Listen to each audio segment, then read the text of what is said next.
চাঁপাইনবাবগঞ্জের শিবগঞ্জে মনাকষা চৌকা এলাকায় জমি জমা সংক্রান্ত বিরোধ ও আমপাড়াকে কেন্দ্র করে দুই পক্ষের সংঘর্ষে অন্তত 12 জন আহত হয়েছেন। এ ঘটনায় জিজ্ঞাসাবাদের জন্য দুজনকে আটক করেছে পুলিশ। মঙ্গলবার দুপুরে এই সংঘর্ষের ঘটনা ঘটে। স্থানীয়রা জানায়, দীর্ঘদিন ধরে মাহিদুর রহমান ও মুকুলের মধ্যে জমি জমা নিয়ে বিরোধ চলছিল। মঙ্গলবার দুপুরে মনাকষা চৌকা এলাকায় আমপাড়াকে কেন্দ্র করে উভয় পক্ষের মধ্যে কথা কাটাকাটির এক পর্যায়ে সংঘর্ষ হয়। এতে দুই পক্ষের অন্তত 12 জন আহত হন।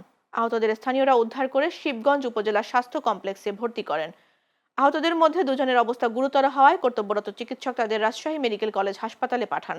শিবগঞ্জ থানার ভারপ্রাপ্ত কর্মকর্তা মতিউর রহমান বলেন, ঘটনার পর জিজ্ঞাসাবাদের জন্য দুজনকে থানায় আনা হয়েছে। বিষয়টি তদন্ত করে প্রয়োজনীয় আইনি ব্যবস্থা নেওয়া হবে।